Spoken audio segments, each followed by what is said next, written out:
प्यारे अधिवक्ता साथियों, सभी को हमारा जय सिया राम। आप सभी अधिवक्ता साथी बंधु बहन एक खबर से ज़रूर परिचित हो गए होंगे, और जब हम ये खबर रिकॉर्ड कर रहे हैं तो 20 जून है, लेकिन घटना 19 की है। देर शाम भारत सरकार के शिक्षा मंत्रालय ने जो नेट की परीक्षा होती है, आपको पता है साल में 2 बार आयोजित होती है। ग्रीष्म सीजन वाली नेट की परीक्षा जो 18 तारीख को संपन्न हुई थी, वह निरस्त कर दी गई है। यह सूचनाएं बेरोजगार युवाओं के लिए बहुत कष्टप्रद हैं। आप देख रहे हैं और आप पता नहीं कितना यकीन कर पाते हैं या नहीं कर पाते हैं, आप कितना इसके बारे में जानते हैं कि नहीं है। जो मैं सैटर्न 8 डिजिट की बात करता रहता हूँ, वो सारा खेल उसी का है। ऐसे समझ जाएं, एक मोटे तौर पर अगर कहें कि जिस भी अधिवक्ता साथी ने 20-22 साल पर कंपटीशन देना शुरू किया था और वो 36 साल के आसपास है, बहुत प्रयास किया, इंटरव्यू तक पहुंचा, नहीं हो पाया। कारण कुछ भी रहा हो, भ्रष्टाचार, जितने कारण गिनाए जा सकते हैं। जानते हैं क्या माजरा है शनि का फेर। ये जब आपके लाइफ में कुछ गड़बड़ ज़्यादा हुआ है तो वो एक काल चक्र बन के इस जन्म में मिलता है, और जिसका नतीजा होता है डिले डिले डिले, अत्यधिक डिले, और किसी का इतना डिले कि उसका कोई अर्थ ही न रह जाए। एक शायद सोशल मीडिया पे ही हमने सुना कि जिस समय विवेकानंद, जिनके नाम पर हम लोग युवा दिवस मनाते हैं, उस विवेकानंद की डेथ बहुत कम एज में हो जाती है, अंडर 50। तमाम ऐसे शख्सियत मिलेंगे जिन्होंने ख्याति लब्धता बड़ी कम उम्र में हासिल करी। आज के वर्तमान पेशेवर भौतिक युग में जो धन संपन्नता और वैभव के नाम पर अगर आप हायरार्की तैयार करें तो तमाम अधिवक्ता साथी तमाम ऐसे व्यक्ति मिलेंगे जो 45 साल में बहुत कुछ बनाकर और दुनिया से रुखसत कर गए, और किसी किसी के लाइफ में पीक 55 के बाद आया, 45 के बाद आया। बहुत सारे ऐसे एग्जाम्पल आपको मिल जाएंगे अगर ढूंढने चलेंगे। ज़िंदगी कभी ख़त्म नहीं होती और कभी भी इसका अंत मानना भी नहीं चाहिए। इसलिए मात्र नहीं कि आप निराश हो जाएंगे तो मरहम लगा रहा हूँ मैं, नहीं, यह नेचुरल ट्रुथ है। जैसे गोल चक्कर में घूम रहा है, और मान लीजिए गोल चक्कर के ए पॉइंट पर, परिधि पर आपने एक लाल धागा बांध दिया है, और उस लाल धागे की पीछा करने के लिए आपने थोड़ी दूर हटके ब्लैक धागा बांध दिया है, और वो गोला घूम रहा है। दूर से देखने वाले को, जो गोला देख ना पाए, केवल धागे का कलर देखे, लगेगा कि अब पकड़ लिया, तब पकड़ लिया, लाल को काले ने, काले को लाल ने। जबकि वो दोनों धागे कहाँ बंधे हैं? जीवन के श्वास के चक्र पर।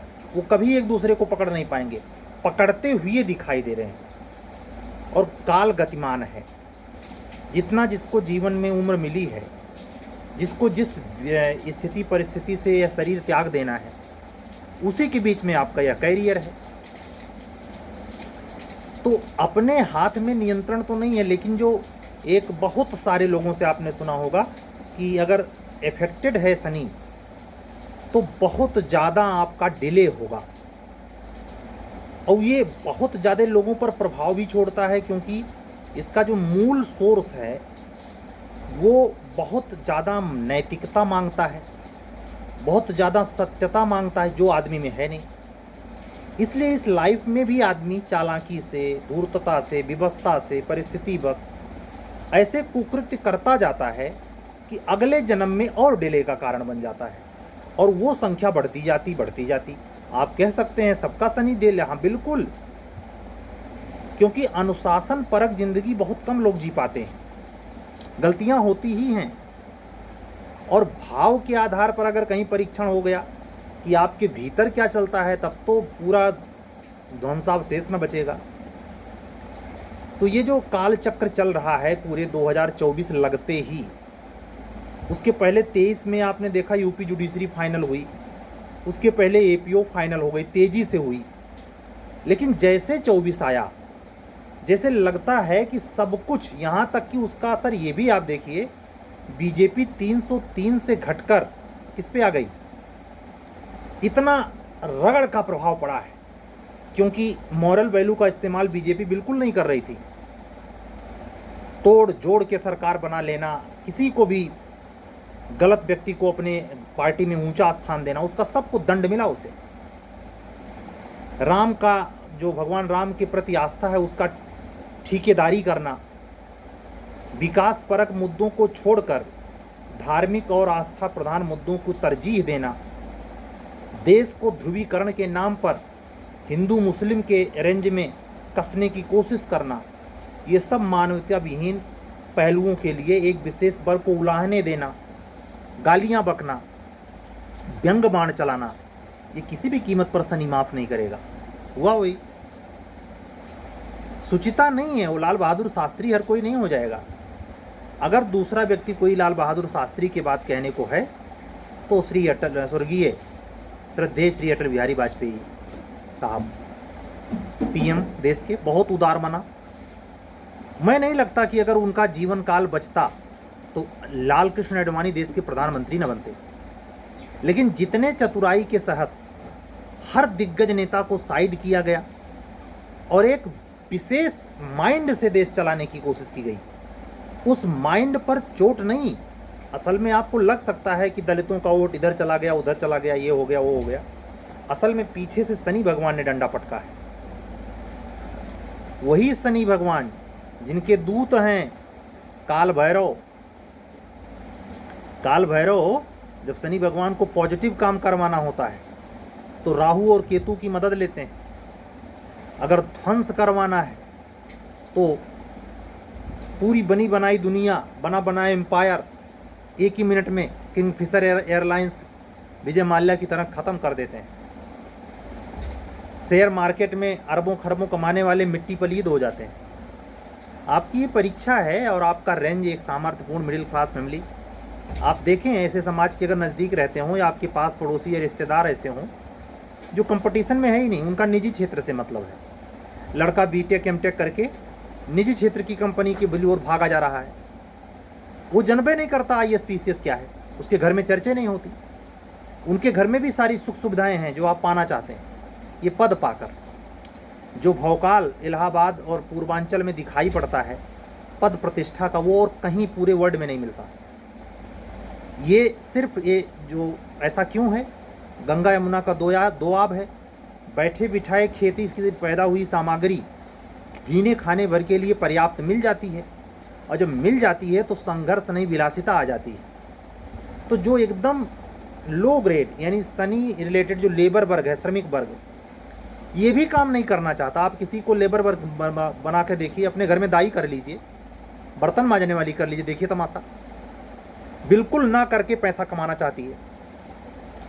पूर्वांचल में ये क्यों बड़ी समस्या है पूर्वी भारत में कि कर्मचारी वर्ग बिल्कुल लाल फीताशाही में आलस्य प्रधान और भ्रष्टाचार से ग्रसित है, करना कुछ नहीं चाहता और बनना अंबानी जाता है। अडानी को जी भर गाली देगा लेकिन सपने में अडानी ही चल रहा है। दूसरे के बारे में धन वैभव यहाँ शोषण का माध्यम है, यानी दूसरे को शोषित करके यहाँ धन वैभव एम्पायर खड़ा किया गया है। अगर पूरे 5-10 पूर्वे की ग्राम सभा होगी तो आप देखेंगे पूरे ग्राम सभा में एक आदमी उसमें विशेष अमीर होगा। उसका सीधा फंडा है, चाहे वो चाहे उसके पूर्वज बहुत चालाक होशियार रहे हैं और पूरी सोसाइटी का शोषण किया है, जिसको तथाकथित सामंतवाद का नाम दिया जाता है। देना ही चाहिए।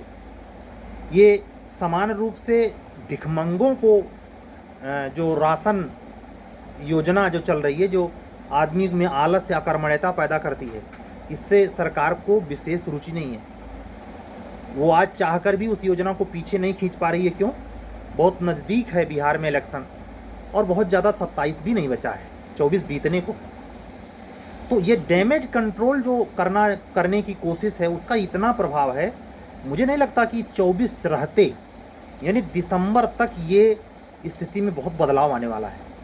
ये डिले डिले डिले चलता रहेगा, बहुत परेशानी से चीज़ें होंगी। ये संकेत दिखाई देते हैं। एक बार लगा कि जे की वैकेंसी अब आ ही जाएगी, अब एक नया झामा है। आप अपने एपीओ और जे की रिजल्ट में देखें, फाइनल रिजल्ट में, तो जो आउट ऑफ स्टेट की वीमेन कैंडिडेट थी, एडवोकेट सिस्टर्स, उनके एग्ज़ाम्स के रिजल्ट को किस एसएलपी के चलते, किस याचिका के चलते रोक दिया गया है, और वो विवाद का विषय भी है। उसका क्या न्याय निर्णय है इसके बारे में कह पाना मुश्किल। लेकिन एक कारण डिले का ये भी बन रहा है। डिले में जो भी चीज़ें घट रही हैं, बहाना दिया जा रहा है कि प्रक्रियात्मक कुछ गलती है। कुछ बहाने तो लेगा ही कमीशन, असली बात थोड़े बताएगा, हर चीज़ बताई नहीं जाती। जो भी है डिले हो रहा है, आपको भी एक संतुष्टि मिल गई है कि चलो कॉपी दिखा रहा है, उससे आपका कोई मतलब नहीं सदने वाला। पीछे इस घटनाओं से आप ध्यान दीजिए, दिसंबर 23 में ही वैकेंसी एचजीएस की आई थी। झटके खाते खाते उसने 15 जून को जाके कंप्लीटली फॉर्म जमा करवाया। 15 जून को जो आउट ऑफ स्टेट के फॉर्म आए एचजीएस यूपी के लिए, वो पहुंच गए इलाहाबाद एचजीएस सेल में। यानी जो चीज़ दिसंबर से शुरू हुई थी, 6 महीने लगे हैं, जनवरी, फरवरी, मार्च, अप्रैल, मई, जून। आप क्या समझते हैं कि आपका एग्ज़ाम, कुछ तो ऐसे चैनल वाले थे, नाम नहीं लूँगा, जो जुलाई में 15 जुलाई से करा रहे हैं एग्ज़ाम। अरे कसम भगवान की, इस बेल्ट पे, इस जगह पर मेरे जैसा आदमी नहीं बैठा है। नहीं तो ऐसे आदमी को नोट करके, ऐसे चैलेंज चलाने वाले और चलाने वाली को वो सबक सिखाए कि उसकी आत्मा, उसका खानदान कुल नहीं, उसकी आत्मा, उसका रूह कांप जाए। ऐसा प्रोपोगंडा फैलाने वाले। तो यह मैं कह रहा हूं कि आप ये मत सोचना कि बस जुलाई, नहीं तो हम जैसे कई बार आपसे कह चुके हैं, 15 अगस्त के बाद प्रोबेबिलिटी है, निश्चितता नहीं। ये ले तो एग्जाम, निकालें तो नोटिस, देखिए तमाशा। इतने आसानी से चीज़ें, एक चीज़ पे तो मैं एकदम 100% का यकीन रखता हूँ, इस साल ये वैकेंसी फाइनल नहीं होगी। हर हालत में इस साल कोई वैकेंसी फाइनल नहीं होगी। प्रारंभिक परीक्षा भले हो जाए, मुख्य परीक्षा के लिए अगले साल ही जाना पड़ेगा। आज की डेट में यानी 19 तारीख को लेट शाम ही, जिसके थोड़ी देर बाद केंद्र सरकार के शिक्षा विभाग मंत्रालय से न्यूज आई कि नेट की परीक्षा रद्द कर दी गई है। लेकिन यूपी लोक सेवा आयोग ने एपीएस परीक्षा के लिए जो जून में डेट निर्धारित कर रखी है, मेंस के 2 चरण में, सहायक समीक्षा अधिकारी, उसके संदर्भ में जो एक नोटिस आई है और उस पर वो परीक्षा कराएगा। लेकिन इसका आपसे कोई लेना देना नहीं है। आने वाले दिन की प्रतीक्षा मात्र करिए। आपको 30 जुलाई तक प्रतीक्षा करने में तो कोई दिक्कत नहीं है, उसके बाद तुरंत नहीं आ जाएगी। 30 जुलाई का जो इफेक्ट पड़ेगा, देखिए 1 जुलाई को जो डेट लगी उसमें क्या होता है। एक बच्चे ने बड़ा अच्छा कमेंट किया, मुझे उसके माध्यम से जानकारी भी मिली। कोई वर्मा जी हैं, ध्रुव वर्मा है, पता नहीं क्या नाम है, जिन्होंने बताया कि सर वो शिवम सिंह को मिल नहीं पाएगी जॉब, मजिस्ट्रेट नहीं बन पाएंगे, क्योंकि उन्हीं के नंबर पर 3 लोग और हैं और वो तीनों सीनियर हैं, एज में ज़्यादा हैं। तो जो रूल रेगुलेशन है चयन प्रक्रिया का, अगर एक ही डिजिट का नंबर 3 लोग पाए, 4 लोग पाए, 1 से अधिक पाए, तो प्रेफरेंस उसको दिया जाएगा जिसकी एज कम बची है। तो ये बैड लक है, होगा लड़ा किसी के लिए, पाएगा कोई और, ये तो होता ही है। ये इस संसार का नियम है। जब आप कहते हैं कि मर रहे हैं हम, मजा काट रहे हैं, वो भाई उसका प्रारब्ध मजा काटने वाला है। आपने पिछली बार कुछ खोया है, आप रगड़िए। ये तो आप घर परिवार में भी देखते होंगे। जो आदमी कर रहा है नियम से, अनुशासन से, वो जिंदगी भर करते करते मर जाता है। और जो आदमी हमारा लंपट टाइप का घूम रहा है वो जिंदगी भर हमारा लंपट ही करते करते मर जाता है। जो जैसा है वैसा भोग के चला जाता है, भोग योनि है ये। तो ये जो चल रहा है घटनाक्रम, ये संकेत देता है कि बहुत सुस्त, बहुत डिले, जो परेशान करने वाला है। लेकिन इसी डिले में, अब यहाँ से जब बोलने जा रहा हूँ इसको बड़े गौर से सुनना, इसी डिले में जिसमें सब्र है, जो अवसर को भुनाना जानता है, जैसे जिसका नेट का पेपर गड़बड़ा गया हो, मिला अवसर की नहीं, जो देके आया ये पेपर लीक होने के कारण कैंसिल हो गया, इसमें देखने पे पता चला कि हम तो रेंज से बाहर थे, हम तो मान रहे थे कि बार हमारा नेट हो ही जाएगा, जेआरएफ हो जाएगा, नहीं हुआ। अब आपको एक दोबारा अवसर दे रही है कौन? सरकार नहीं, अस्तित्व, जो हम आपको जिंदा रखे हुई है, जो सबका कंट्रोलर है, उसको एग्जिस्टेंस बोलते हैं। समझ रहे हैं? तो ये जो चीज़ें घट रही हैं इसको निगेटिव नहीं लेना है। अरे यार आरो, ये कौन लोग हैं? ये कायर, बुजदिल, जो रोज वैकेंसी का इंतजार कर रहे हैं। मेरे टेस्ट सीरीज से जुड़ने वाले, मुझसे फ़ोन पर बात करने वाले 80 से 85% अधिवक्ता बंधु और बहन इसी प्रकार के कायर और निकम्मे हैं। पढ़ना नहीं चाहते, रोज वैकेंसी चाहिए, डिले हो गया तो फांसी हो रही है। ये दोनों प्रकार के लोग हैं, अधिवक्ता बंधु और अधिवक्ता बहनें भी। पढ़ना ना पड़े, बैठे बिठाए 2400 घंटा एक सूत्रीय कार्यक्रम है, वैकेंसी वैकेंसी वैकेंसी। जो वैकेंसी ढूंढता वो पाता नहीं, जो अवसर को भुनाता है, अवसर ये इससे बड़ा मिलेगा।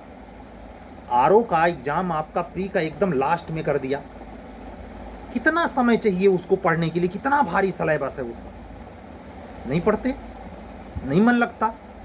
अभी तक योगी जी को इलेक्शन जिता रहे थे, अखिलेश जी को इलेक्शन जिता रहे थे, वहाँ से छुट्टी पाए हैं, पार्टी ज्वाइन कर ली है।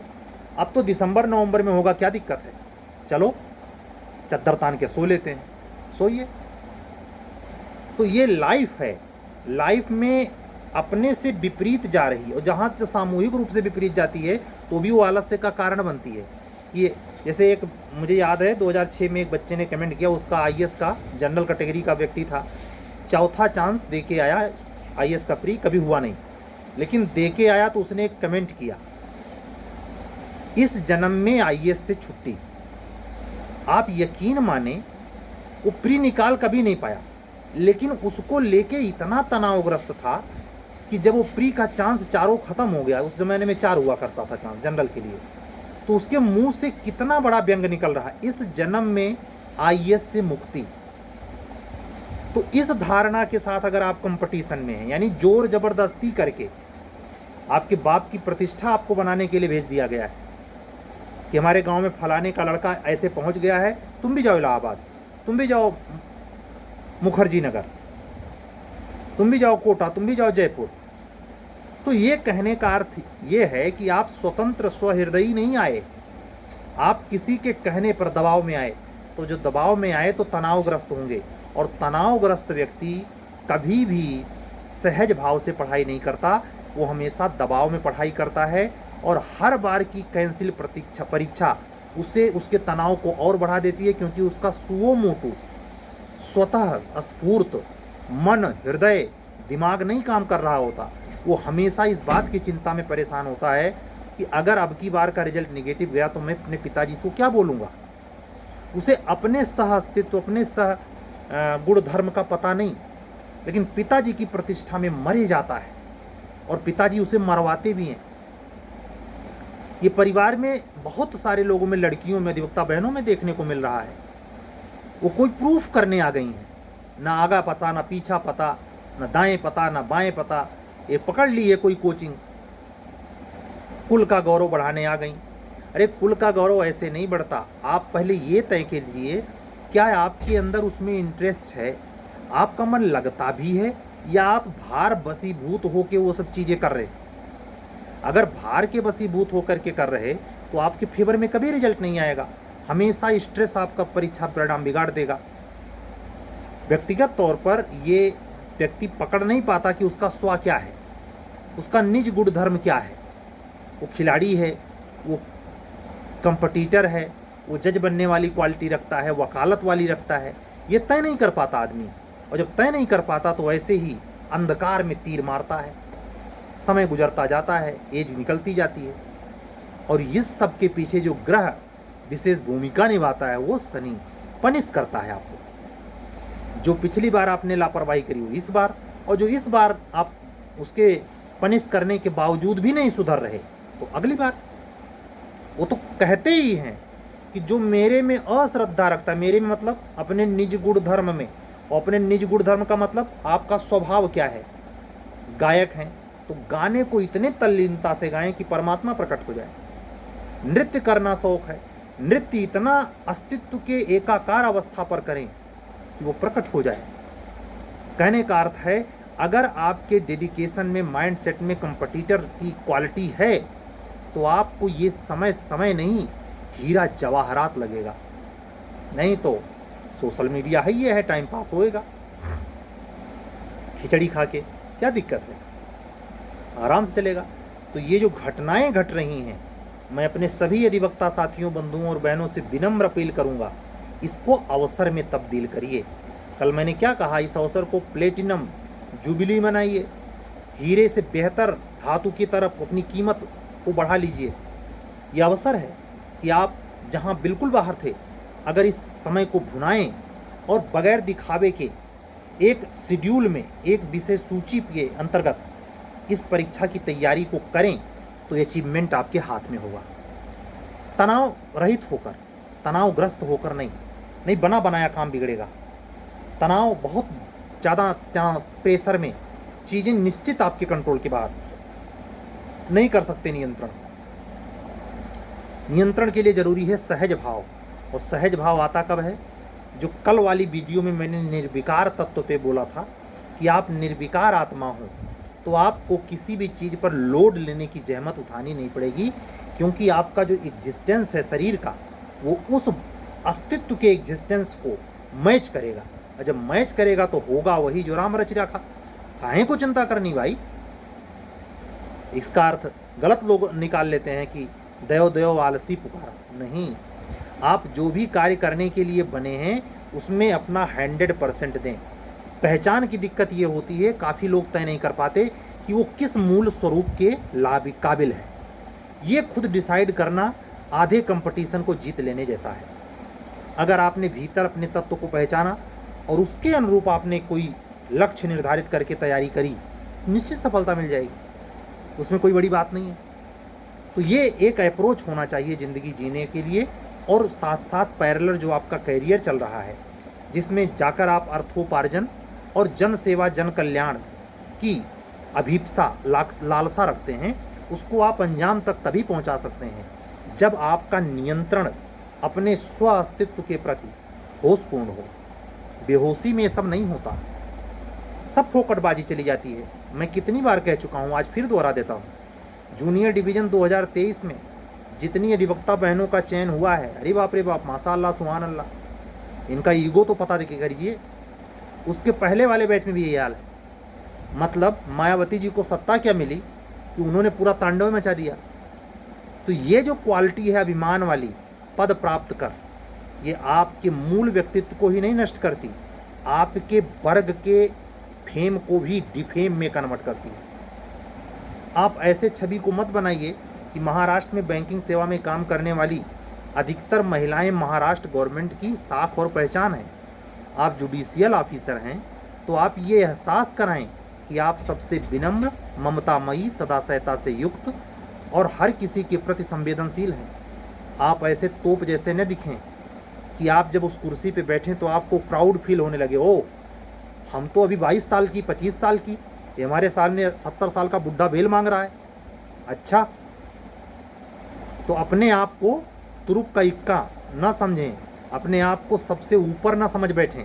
आपके ऊपर तुरंत आपका सीनियर डिवीज़न ऑफिसर, सीजीएम साहब, एसीजीएम साहब, एडीजे साहब, डीजे साहब, कितनी बड़ी हायरार्की है, समझाना पड़ेगा। इस गुबार से निकलें। तमाम अधिवक्ता बहनों को केवल इंटरव्यू देने मात्र से प्राउड आ जाता है कि हम तो इंटरव्यू फेसर हैं। ये कोई प्राउड का विषय नहीं। प्राउड कभी किसी वक्त विषय नहीं हो सकता। जीवन के किसी कोण पर वो हिस्सेदार नहीं हो सकता। मैं तो स्वाभिमान पर भी बहुत संभल के चलने को कहता हूँ। स्वाभिमान के आड़ में आप कब अहंकार से ग्रसित हो जाते हैं, बड़ा बारीक अंतर होता है। इसलिए स्वाभिमान अभिमान का चक्कर ही छोड़ दीजिए, सहज रहना सीखिए। सहज रहना सीखिए, और सहज रहने में आपको सबसे मूल जो आचरण करना है वो कभी भी प्राउड फील ना होने देने की स्थिति में अपने आप को लाना है। विनम्रता और शुचिता पूर्वक व्यवहार करना है। तो पहली शर्त ये है कि आप सब के प्रति, जो कम जानता है, जो बहुत जानता है, जो दोनों के बीच में है, सम व्यवहार करें। आप यह न दिखाएं कि आप कम एज में सक्सेस पा गए या पा गई हैं तो आप किसी दूसरे लोक की हो गई हैं। नो, मैं कल के वीडियो में क्या समझाया कि मेरा एक ग्रुप है, मुझे जानने वाले लोग हैं, मैं व्यक्तिगत तौर पे जिनसे परिचित हूँ। अरे महाराज, आंधी आ रही, आंधी, चक्रवात, साइक्लोन फेल है। मैं ऐसे तमाम एडीजे को मेरे टच में हैं, हमारे वो मित्र, तथा कथित मित्र हैं, मैं उनको मित्र मानता नहीं। और ऐसे तमाम जुडिशियल ऑफिसर हैं, और ऐसे तमाम एपीओ ऑफिसर हैं जिनके अभिमान की पराकाष्ठा, और अधिवक्ता बहनों, उनको मित्र के दर्जे में तो नहीं रखता। अब की बार जो कुछ अधिवक्ता बहनों का चयन हुआ है उनमें वो शिष्यवत गई हैं।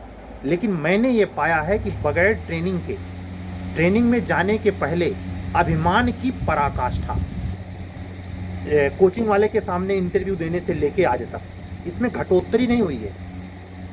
इनके अभिमान का मतलब कोई लिमिट नहीं है। और ये यकीन मानिए, अगर मेरे जैसा व्यक्ति हाई कोर्ट के 5 सेल में बैठा है, यानी आपके लिए ट्रांसफ़र, आपके लिए प्रमोशन और आपके लिए इस प्रकार के माइंडसेट का व्यक्ति हाई कोर्ट में बैठ करके अगर गाइड कर रहा है और डिसाइड कर रहा है, तो इसकी सज़ा मिलेगी, इसकी सज़ा मिलेगी, इस अभिमान की।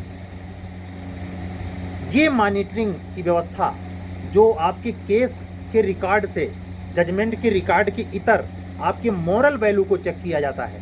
और ये भी रिपोर्ट जाती है हाई कोर्ट के पास कि फला डिस्ट्रिक्ट कोर्ट में कैसा बिहेवियर रहा है। बार की सलाह भी इम्पोर्टेंट होती है आपके बारे में। अगर पूरा बार मिलकर के आपको एज ए डिस्ट्रिक्ट जज ही शिकायत कर दे, देखा इलाहाबाद डिस्ट्रिक्ट कोर्ट का हाल, डिस्ट्रिक्ट जज समेत पूरी लॉबी हटा दी गई। और मैं इसका पक्षधर हूँ। व्यक्तिगत तौर पर सख्ती से कहता हूँ, माननीय उच्च न्यायालय इस पर सख्त कदम उठाए, और जितना सख्त उठाए वो उतना प्रशंसनीय है। जो आपका शिष्टाचार होता है, दहेज लेना देने का चक्कर है, शादियों में जाने आने, पार्टियों में आने जाने का चक्कर है, जहां आप अपना भौंडा प्रदर्शन दिखाते हैं कि आप तीसरे लोग के आदमी हैं, आपकी बहुत बड़ी स्वागत समारोह में बड़ी इज्जत होनी चाहिए, उस इज्जत पर हाई कोर्ट की नज़र रहती। कहाँ गए थे, क्या गिफ्ट लिया, क्यों लिया, किसने दिया, पूरा रसीद कटती है। हाई कोर्ट देखता है कहाँ गए थे।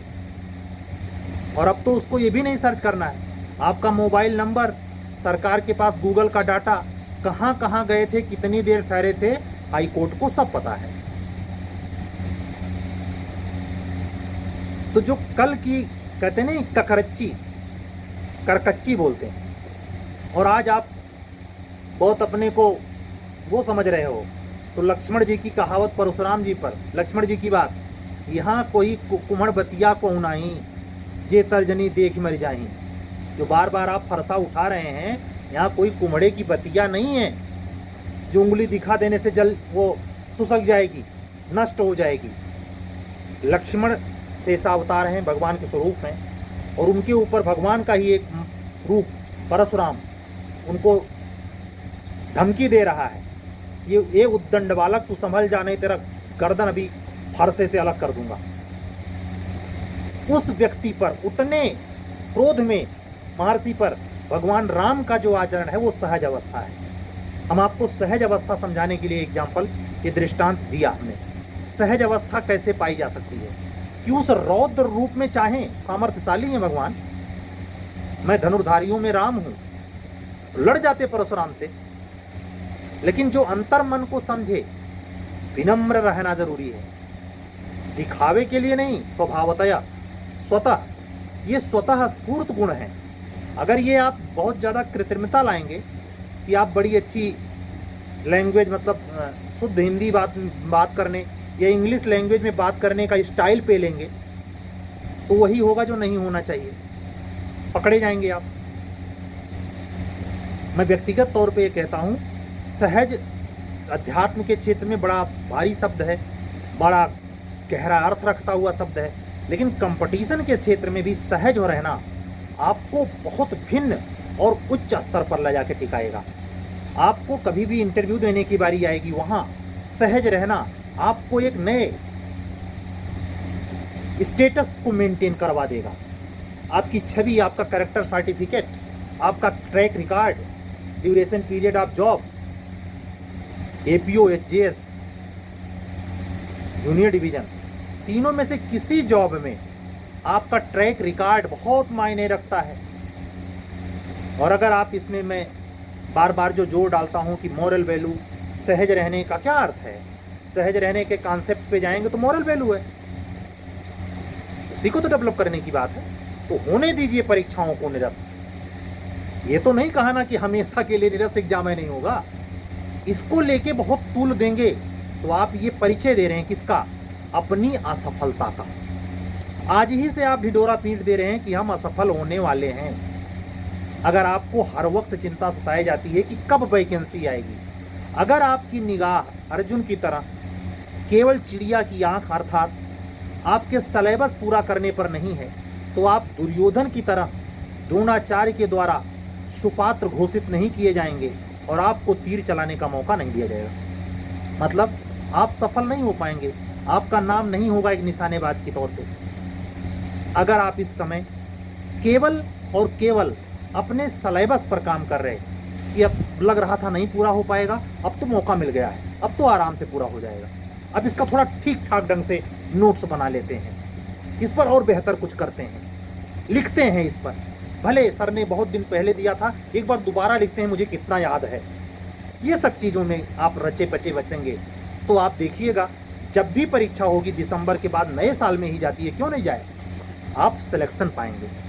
और अगर दो प्रकार से टाइम पास करेंगे, एक उलाहना देकर, चिंतित होकर, फ्रस्ट्रेट होकर समय को जाया करेंगे, और एक विलासिता, धर्मांधंग क्या बोलते हैं, जो शिथिलता ला देता है, जो सुविधा, जिसके कमरे में एसी चल रही है, अरे यार परीक्षा टल गई, कैंसिल हो गई, सो लेते हैं। एंटरटेनमेंट के नाम पर सोशल मीडिया पर अकूत समय बर्बाद कर रहे हैं, नहीं होगा, आप इसके लायक नहीं, आप कोई और काम करें। सोशल मीडिया में पत्रकारिता का काम पकड़ लें, किसी धारा की पत्रकारिता करें, जाएं कोई और काम करें, लेकिन इस कंपटीशन में आप नहीं हैं। और ध्यान रहे, ये सारी बात मेरी वहीं आके टिक जाती हैं, ख़त्म होती हैं कि हम सफल उन व्यक्तियों की बात कर रहे हैं जो जैक, रिश्वतखोर और भ्रष्ट ढंग से अंदर जाते हैं, उनकी नहीं। उनके लिए कोई विधा नहीं काम करती, उनके लिए कभी कभी शनि भगवान भी छिटक जाते हैं, उनको फिर भगवान शंकर भला करते हैं, त्रिशूल जब चलता है। ठीक है, तो आज की बात हम इसी बात पर केंद्रित किए हुए थे कि जो ये परीक्षाएं लगातार निरस्त होने की खबरें आ रही हैं, उससे चिंतित ना हो, उसको पाया हुए महा अवसर के तौर पर तब्दील कर दें, दृढ़ निश्चयी बने और अपने सिलेबस को ख़त्म करने के पहले नहीं, 1 महीना हिस्ट्री पढ़ी, उसके बाद फिर डेटा को इंतजार करने लगे। ऐसे नहीं होता। इसीलिए इस सेक्टर में शहरी पृष्ठभूमि या जिनके घर में थोड़ी बहुत सुविधा हो गई है, वो बच्चे इस कंपटीशन में आना नहीं चाहते, टीचर बनना चाहते हैं, लेकिन कंपटीशन निकालने की ना उनकी हिम्मत है और ना वो इस फील्ड में पेशेंस रखते हैं। जो अधिवक्ता बहनें एचजीएस यूपी के लिए लंबे समय से इंतजार कर रही थी, उनको क्या पता था कि 45 साल की एज में 25 के बजाय 61 एक्ट टोटल पढ़ना पड़ेगा। यूपी में हो रहा है। किसका अनुशंसा है, किसकी बेईमानी है, किसकी सहज अवस्था है? आप कह सकते हैं बिल्कुल हाई कोर्ट मनमाना आचरण कर रहा है, क्या कर सकते हैं? अपना बस इस पर नहीं है कि सिलेबस छोटा कर दें, अपना बस इस पर है कि धीरे धीरे चींटी की तरह, दशरथ माझी की तरह पहाड़ काट के रास्ता बना दें। ठीक है, आज की बात पूरी। कल फिर मिलेंगे, कोई खबर आती है तो वो, कोई सूचना आती है उसके साथ। आज के वीडियो को यहीं बंद करेंगे। अगर आप हमारा चैनल नए देख रहे हैं, चैनल सब्सक्राइब करें, सीरियस अधिवक्ता बंधु बहनों के साथ इसको पहुंचाएं। ठीक है, आज की बात पूरी। सभी अधिवक्ता बंधुओं और बहनों को जय सिया राम बोलते हुए आज की वाणी को विराम देता हूँ। सत्यमेव जयते। शुभ रात्रि।